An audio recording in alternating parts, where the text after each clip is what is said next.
let's talk about underrated smut. So when talking about underrated books, I find it really hard to decide what actually counts as underrated because there's so many different metrics you can go off of. A book can be very hyped and super talked about on BookTube, but have barely any reviews on Goodreads. It can have a ton of reviews, and yet I've never heard anyone talk about it once on BookTube. So this is kind of just an amalgamation of a list of books that I wish were talked about more.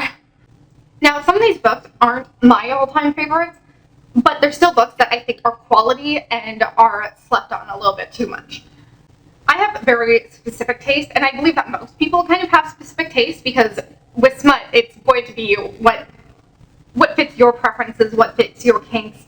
So even if there's a book that maybe isn't perfect for me, isn't it, I still want to be able to recommend it because I can see other people liking it if it's more up their alley. The first book is Claimed by Elle. This book takes place in kind of this post-apocalypse type world where they all kind of live in this compound, and if you don't live in the compound, then you're an outlaw. Our main character is the sister of the guy who runs the compound, and she wants to get away because she can see him changing and becoming a worse human being and starting to treat people like crap. And she wants to get away from it because she's going to be forced into marriage with one of her brother's underlings, and she's not down for that. So she runs away, and she ends up getting taken in by this group of outlaws. Now, what I liked about this was the atmosphere was really interesting. The setting worked really well. I love smut that takes place in post-apocalyptic worlds. I think they're kind of fun. I like the main character. Sometimes when you get these types of worlds, you can get characters that can be a little too annoying, or you can get characters that tend to be badass, but really they just get in the way. I've seen way too many characters like this. This character, I feel kind of rode the balance pretty well, where she was strong and independent, but she wasn't so stubborn that she was actively harming herself and treading into stupid territory. It can be a fine line to walk. I love the found family aspect between all of the guys. That's one of my favorite types of tropes in pretty much anything, but especially in smut for some reason. Whenever there's a group of guys or something, I love that found family aspect. And this book did that really well. I thought the different guys were all distinct enough and really likable, and it made me want to continue on in the series, even though I decided I'm not going to. But I was interested in all of their characters and would be interested to see more of their love stories if I didn't have a million other series to read. I thought that a lot of the sex scenes were really good. She doesn't just hook up with her love interest. There is some other flirtations and some other hookups going on with someone else in the group, and it becomes this a voyeuristic thing that I thought was really hot and really fun. The thing that didn't work for me about this book was that it did go in more of a generic romance sort of way in the second half of the book, and that wasn't necessarily my favorite thing. I'm not a true happy ending sort of girl, so that didn't really work for me, but I think a lot of people would really love this, and I do feel more people should be talking about it. The next book on this list is Lotto Men by Ann Denton. This is a reverse harem that takes place on a tropical island. The main character is hired by her best friend who just won the lottery, and she wants to run this bachelor-style competition to find herself a harem. This book was so unique and so fun. It definitely has a romantic comedy with a little bit of action thrown in there. If you're looking for a nice pick-me-up, I think this would definitely do. I didn't think it was going to be for me, but I ended up really enjoying it, especially the love interest that the main character ends up having. She's running this competition for her best friend, and while that part is mostly played for jokes, she also has her own love stories going on with these three different guys, and I loved each of the love interests. They were so unique to any smut I've read or any romance I've read. You did have the generic alpha male type who's kind of brooding and, he's very take charge and authoritative and all that. Then you have the chef who's very ambitious and can kind of be a bit of a man-child because all he cares about is his job. He can be a little petulant whenever someone else doesn't love food the way he does.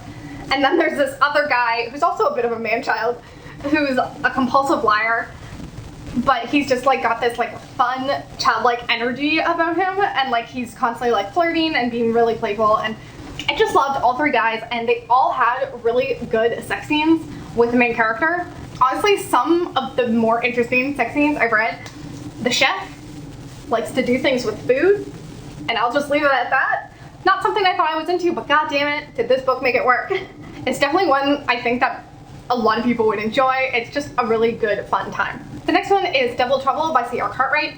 Now this one I would say is a little more on the generic BDSM side of things, with the exception that the love interests are twins. The main character gets propositioned by this guy who sees her and like instantly is attracted to her.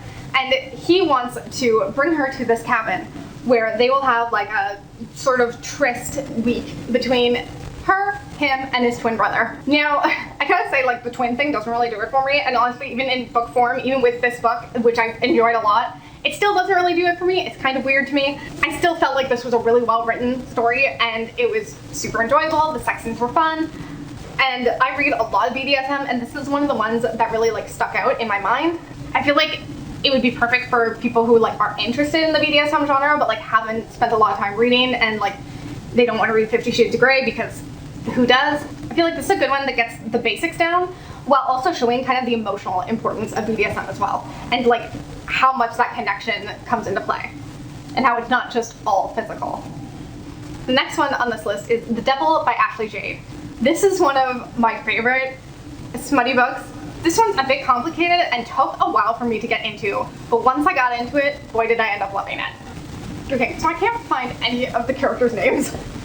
But essentially, there are 3 characters in this story that are important. There are 2 males and 1 female. The story starts off from her perspective, and her mother's just died, and she's kind of been left with her stepfather, who is like 10 years older than her or something. I'm not really sure.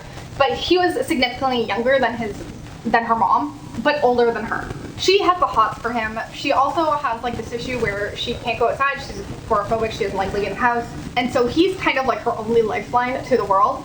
That part of the storyline bored the hell out of me, and I was ready to put the book down because I just was not into it whatsoever.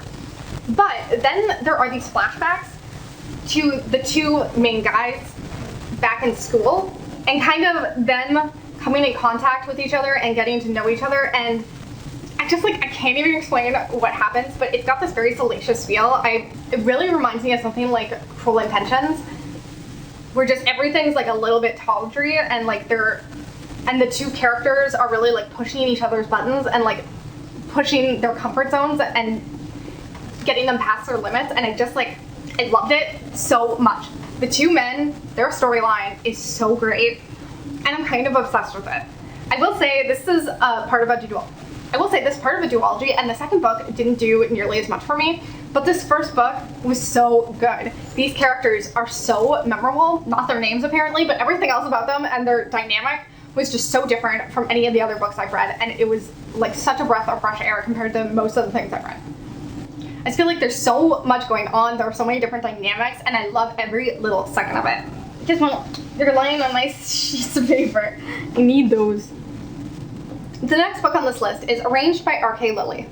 Arranged is essentially a marriage of convenience romance.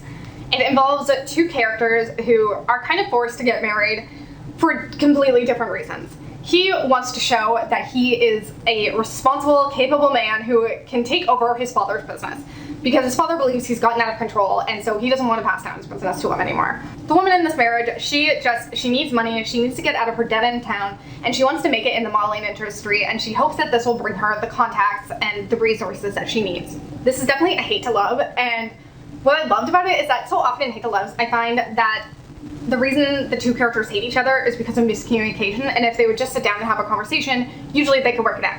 Whereas in this book, I feel like their hatred for each other is true and authentic, and it's not because of just some miscommunication. You know, they're both in this situation that they don't want to be in, but there's no real way out of it. And they're both resentful to the other person because they think like that they're using each other, which they are, but they hate each other for it, regardless of the fact that they want it to.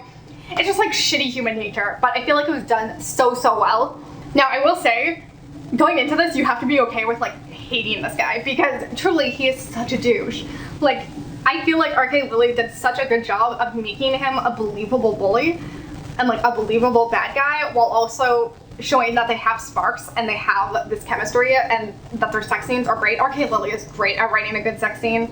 The only thing I don't like was the ending, but overall, like, I really love this book, and if you are someone who's really into hate to love, I think this is a great one. Next is Asking For It by Lilah Pace. That is about 2 people who are both into rape roleplay.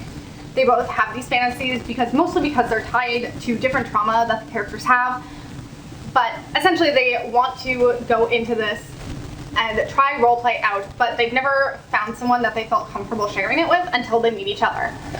Now the thing is, I've read a lot of these types of books, but I feel like I've never read one as blunt as this one is. I feel like this is the first time where I've seen these types of conversations like explored well. These characters feel like real people who just actually have this fetish and who actually just want to explore this kink in a roleplay way. I also think that the book deals with the main character's trauma really, really well. I think that when you're doing a book with like non-con, it can be really easy to completely fuck that up and to eroticize actual trauma and actual rape. And this book did a really good job with the traumatic rape scene, showing that like this is not the same thing. Being raped and taking part in rape roleplay are two different things, and yes, they can both exist in one person.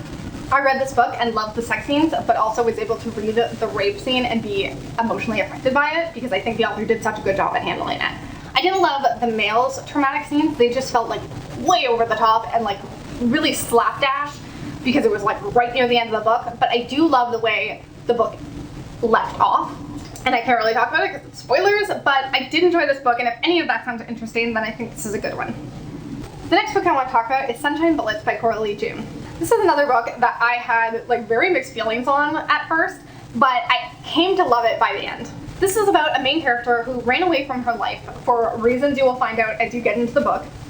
But when she ran away from her group of best guy friends. And they've been searching for her ever since. We cut to the main part of the story where they've tracked her down and they want to now bring her back into their life. Now the parts that I didn't like about this book are that there's a lot that takes place in the flashbacks and I just don't think it's necessary. And it unfortunately is a large part of the book that I just feel like doesn't need to be there. But the parts in the present with her and these guys, I love. The main character, who's like this mobster type, that's not always my type. It doesn't always work for me, but I liked his character a lot. I liked their dynamic a lot, and I liked the dynamics of him with the other guys as well. Because I believe this is a reverse harem, so she does have relationships with several of the guys. I believe there's 4 guys in the group, and they all have a complicated relationship with each other, as well as with the main character, and I like that a lot. There's a sex scene near the end that I was super into, and I feel like that's what stuck in my brain. And it's probably like the part I will always think about when I come back to the series. I did read the second book. I didn't love it as much, but I'm going to continue on the series because I still think that this could be a winner. I definitely think a lot of people would like this one. She has this best friend character that she's not hooking up with. He's just like her best guy friend and like the guy who really got her through the years that she had to run away from everybody. He's the one person like she caught up and met with in her new life who took care of her, and they have no romantic connection, but he's like the best part of these books. I love him so much, and I hope that we get more storylines with him in the future. The next book I want to talk about is Feast of Sparks by Simone. I know everyone talks about Lesson in Thorns, but I gotta say it, Feast of Sparks is probably my favorite. I like it even more than the first one. Now, Lesson in Thorn is about this place called Thorn Chapel, which is this mansion summer house in like Ireland or something. I don't remember where they're from, but it's very atmospheric and moody and kind of gothic mansion vibes. This group of friends used to get together when they were kids there. They'd kind of grow up every summer together, but they haven't seen each other in years. And eventually, now that they're all adults, they kind of feel this pull back there, all for different reasons. So they end up there as a group, as adults, and essentially they all end up in a bunch of different sexual situations with each other. There are other pairings, and I feel like this is the reason I love Feast of Sparks so much. I love the first book. The mysterious atmosphere works for me. It's like dark academia, but without the actual going to school part. There's a lot of fucking in libraries, and I'm into it. But the main character, whose name I can't remember, Persephone? No. Proserpina? Something like that. They call her Poe, so I'm just gonna call her Poe. She wasn't my favorite. I just found her a little bit boring. But she has this relationship with Auden and Saint Sebastian, and Auden and Saint Sebastian have a relationship with each other as well. And I couldn't understand why both Saint Sebastian and Poe loved Auden so much, because he was kind of dull. He's kind of just like this rich, brooding white boy, and nothing was that interesting about him. But I feel like Feast of Sparks really showed like who he was as a character. A lot of this book takes place in flashbacks between Saint Sebastian and Auden because they have this like contemptuous relationship in the present. They absolutely hate each other and you don't know why. But in this, it shows like them falling in love and getting feelings for each other and like realizing their attraction to each other. And then it shows the decay of that and how they got to this place in the present where they can't stand each other. And it's all just so beautifully tragic. And I loved their dynamic so much. Like they had so much chemistry, more chemistry than anyone else in the book, in my opinion. I will say, of course, that the ending to this book is awful. It's truly the worst. It's really gross, and I'm sure anyone who's heard of this series has heard of the ending. I definitely do think that ruined it a little bit, but it doesn't take away the rest of the book to me. I just love them so much. Another series I want to talk about is The Siren by Tiffany Riesz. I have 3 of them up here of the first 4. This book does have more reviews on Goodreads than any other books that I've talked about in this underrated series. So this might have been really popular back when it came out on BookTube. I have no idea because I wasn't on BookTube back then. So I'm just going to talk about it anyways. The Siren is a series about Nora Sutherland and her many exploits. She is an erotic writer as well as a dominatrix, and she has many different love interests, and they are all fucking amazing. Each book kind of takes a look at different situations, so they're almost like standalones in and of themselves, but there is like a larger story of her life going on. Nora Sutherland is just one of my favorite characters of all time. Honestly, all these characters, like, I can't explain how much these characters mean to me. There isn't a ton of smut in this series, despite the fact that it is entirely about sex and sex work, but the sex scenes that are there are fantastic because Tiffany Riesz kills it with sex scenes. Nora Sutherland is that character where like she always says the right thing. She always has the perfect comeback, the perfect witty response. I love each of her dynamics really. Her dynamic with Wes is just so sweet. He is her much younger roommate who is like all virginal and pure, and she's like this seductress trying to tempt him, but like not really because she cares for him so much that she would never try to screw with the things that were important to him or try to mess with his heart. And so like that dynamic is super complicated because they very clearly have feelings for each other, but they can't go there. I love their flirty friends to lovers type banter.